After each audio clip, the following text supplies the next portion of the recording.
Hey guys, Kurt Hughes here with Ignite Baseball, taking a look at George Springer's swing here. He does a lot of really good stuff in his swing, and if you've been paying attention to the World Series, he's been really doing amazing. So, wanted to take a look at his swing and show you guys some of the great things that he does. So, if we take a look at his back knee and his back hip and their relationship to his back foot, he's in a really good starting position here. So, if I drew a line straight down from his back knee, you'll see that that lands down inside his foot. And if I draw another line from his back hip, you'll also see that that lands inside his foot. And what that results is an angle from his foot to his hip, which is hugely important because you want to have inside leverage of your back foot. So that way when you lift your front leg, you're able to drift your body forward towards the pitcher. So we'll kind of see how he does that here. So if I drew that arrow right by his back hip, what you'll notice is right as he starts, there's no moment that that hip slides back into the arrow that I've drawn. He slides his hip right away, and as he gets into his landing, you can see that that angle that we had previously drawn, clear it here, has increased. So from his foot to his hip now, the angle is greater than it was before, which allows us leverage to rotate our pelvis. So he does that really well. If you're not big into science or whatever, the pelvis is this bone that goes across here. It's one bone. So in order to really use your legs and your body efficiently, you want to rotate that pelvis. And the way that you do that is by obtaining leverage. So you'll notice we just talked about angles of his back leg, right?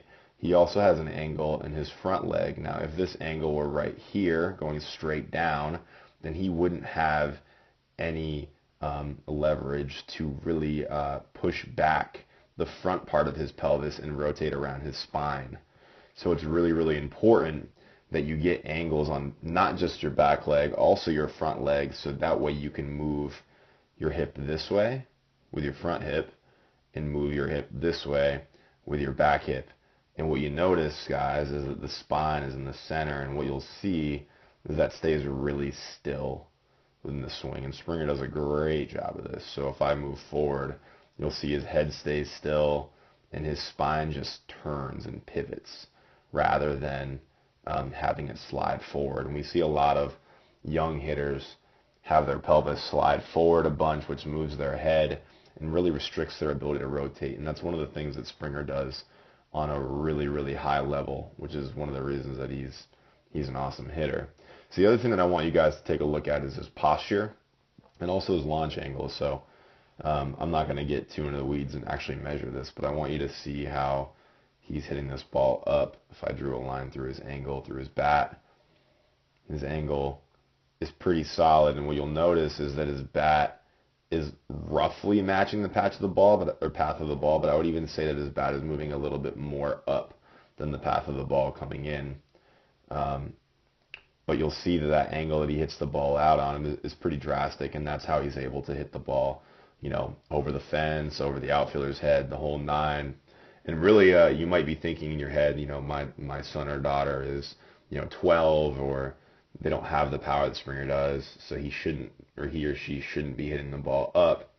And that's really just not true. It's actually, launch angle is even more important for someone that doesn't hit the ball as hard as someone like Springer, because when you hit the ball, let's say that you hit the ball 80 miles an hour versus 100, which Springer can, or a little bit more than that, your 80-mile-an-hour ground ball has a lower probability of getting through the infield, so it becomes even more important that you hit the ball over the infield. So targeted launch angle is important. So if you're a 12-year-old that hits the ball, let's just say like 60 miles an hour, I'm just making up numbers, but if you're a 12-year-old that hits the ball 60 miles an hour, it's really important that you hit the ball over the infield, but you maybe don't want to be hitting the ball at a 37-degree launch angle like someone like Springer might be aiming for. So if you hit the ball at like a 25-degree launch angle or a 20-degree launch angle, then you have a pretty high probability of having it go over the infield and still being what people would consider like a line drive. So you have a chance to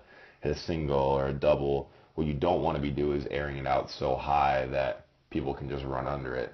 Airing it out really high is for people that have high exit velocities. If you have high exit velocities, then the higher you hit it, the further it's going to go, which means it's probably going to go over the fence. So it's important to recognize that just because your son or daughter is small and doesn't hit the ball super hard doesn't mean they shouldn't be focusing on launch angle. They just need to be focusing on a specific launch angle, not a really, really high launch angle.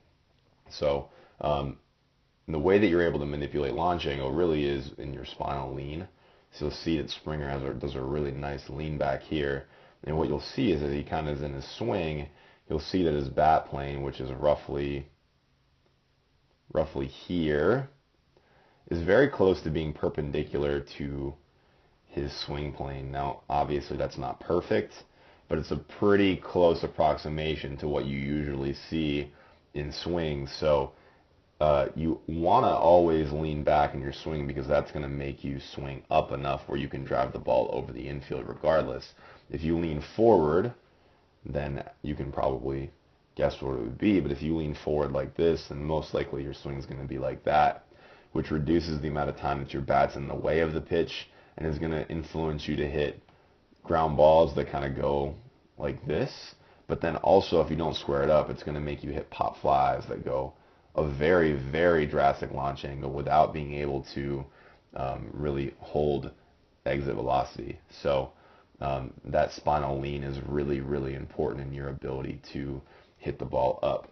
So let's take a look at Springer from a different angle here, and we'll talk about some different things. So this is a game that he hit a double to clear the bases, and then he also hit a walk-off home run.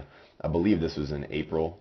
I could be wrong, but it's interesting to kind of look at it from an MLB view. And one of the things that I really want you to notice, I'm going to zoom way in here, I know the quality kind of goes down when I zoom in, is that where he's getting his speed. So you'll see that his bat kind of works back and around his shoulder. It's very, very clear in this video. And then he snaps his barrel in between the ball and the catcher's glove because that's the final destination of the pitch. Now he kind of mishits this ball. You can see it kind of bounces off and then goes down the third baseline and ends up being a double. But I want you to notice that if the ball were, if there was no ball there, or if he was early, notice how long he keeps his bat in the way, which really allows him the greatest probability of success because he can swing early, hit it hard, swing late, hit it hard. A lot of really, really good stuff going on there. And also notice his hip-shoulder separation. So you'll see that his hips are way open here. Okay, his shoulders are still kind of pointing at us, and his bat is still back over his shoulder, so he hasn't fully committed to swinging yet. Maybe he commits about right here. But right here, you can see that his hips are still open. You can see most of his belt, while his shoulders are still closed with that nice open front leg. I just talked about the cross step a little bit. One of his teammates, Altuve, does a cross step, so he kind of gets in a little different positions where you'd be able to see number 27 in the back of Altuve's jersey, where you can't really see the number 4 on the back of Springer's jersey. I think he's number 4. I might be misspeaking there. So there's a couple like little different things that go on in these swings, and they're both really, really valuable. But Springer's swing is more close to what I teach than Altuve's. So, but I have taught Altuve's swing before, and I'm thinking about teaching it a little bit more than I have in the past. But that said, this is more along the lines of what my model is. And if we take a look, this is the home run that he hits to walk off here. We'll zoom out again here. So you're going to see a lot of the same stuff. Just this one, he just hits it a lot more square, more the bottom part of the ball, and he's able to really, really drive it out of here. Now, notice how his shoulders are really, really tipped towards the pitch. Really, you'll see that his shoulders and his bat are pretty close to parallel. Now, they're not perfectly parallel, but they certainly are somewhat parallel. And what we'll see as well is that his spine is really tipped in towards this pitch. So if you look from belt straight down, that's pretty straight still. But you'll notice that he's really, really leaned over the plate pretty drastically in order to hit this low pitch over the fence. Now, that is one of the reasons that I don't think having your feet perfectly in line, like a lot of people have used this a lot of college coaches, at least mine anyway, would use the 2x4 drill. I don't know if you guys are familiar or not, but a lot of times what would happen is coaches would put like a 2x4 on the ground like this, and they'd make you swing and stand on it, right? And because of this lean, the way that his body's leaned in here to hit this pitch, the only pitch that you can actually hit when you're doing the 2x4 drill is the one where your body is standing straight up, because you have to balance on top of the 2x4. You can't actually lean in and hit a pitch. You'll notice that he has some width in his feet here. So like from here to here, his feet have width. And one of the reasons the cross step works really well, being able to hit low pitches, is because you also have width in your feet, but you have width going the other direction. So if you can imagine that his feet, or Springer's feet, were not in this position, right? So his front foot wasn't right here. His front foot was like right here. You'd notice that, you know, from his feet, he'd still have width to be able to support himself. But if his feet were like this, as this last line that I drew, and he was really, really leaning forward, he would really just fall over. So he wouldn't really be able to hit that pitch. So you have to step out a little bit, or you have to step in a little bit. Now, I'm not saying stepping in the bucket. I'm sure many people listening are, you know, like kind of scratching their head and be like, well, we don't want to step out. What I'm saying is that we want to step heel to heel. So we'll notice that Springer's heels are in line. So when he turns, his feet are right under each of his hips. So that same relationship can be described if someone were to step right here. Now, if Springer were to step right here, then his feet would still be underneath his hips. They'd just be in a different way. He would kind of scissor out, which you've kind of seen Altuve do a lot. But because of the stability, it still allows him to go and get low pitches.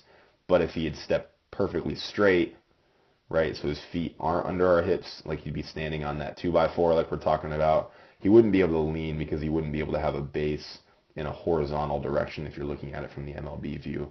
So those are some things to look at with Springer. The other thing that he does really well is his vision. You can kind of see him looking down, trying to see contact here. Now that's, you know, there's been a lot of scientific studies that have said you can't actually see the ball by turning your head. But one thing that turning your head does is allows you to accelerate the barrel back behind you quicker. Like you can kind of see that barrel kind of blur behind his shoulders and really snap sideways into the zone to crush this pitch. So a lot of amazing stuff that Springer's doing. He's been having a great World Series. You know, Game 7's coming right up here, and, you know, I'm not sure who's going to win because it's been so crazy, but, you know, it's been one of the best World Series out there. So hope you're enjoying, as I am, and have a great rest of your day.